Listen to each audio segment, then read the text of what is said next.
Hello everyone, welcome to our channel. Telugu రాష్ట్రాల్లో కురనున్నటువంటి భారీ వర్షాలు వివరాల్లోకి వెళ్దాం. ఏ జిల్లాలో వర్షాలు పడే అవకాశాలు ఉన్నాయి, వాతావరణ పరిస్థితులను తెలుసుకునే ముందు మీరు ఇంకా మన ఛానల్ కనుక సబ్స్క్రైబ్ చేయనట్లయితే వెంటనే సబ్స్క్రైబ్ చేసి పక్కనే ఉన్న బెల్ ఐకాన్ ని కూడా క్లిక్ చేసేయండి.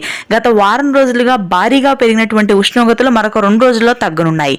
వర్షాలు కూడా మొదలవునున్నాయి. ప్రాంతాల వారీగా వాతావరణం కనుక గమనించినట్లయితే ముఖ్యంగా ఈశాన్య తెలంగాణ జిల్లాలో మాత్రం కొంతమేర ఉష్ణోగ్రతలు కొనసాగుతూనే ఉంటాయి. మంచిర్యాల, పెద్దపల్లి, జయశంకర్ భూపాలపల్లి, ములుగు, భద్రాద్రి కొత్తగూడెం జిల్లాలో ఉష్ణోగ్రతలు భారీగా పెరుగుతాయి.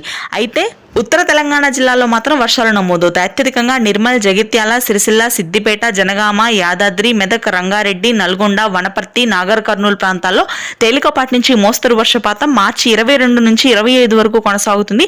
ఉరుములు మెరుపులతో కూడినటువంటి అతి భారీ వర్షాలు నమోదవుతాయి. ఇక ఆ తర్వాత శ్రీకాకుళం, విజయనగరం, విశాఖపట్నం ప్రాంతాలకు కూడా ఈ వర్షాలనేవి విస్తరించే అవకాశం ఉంది.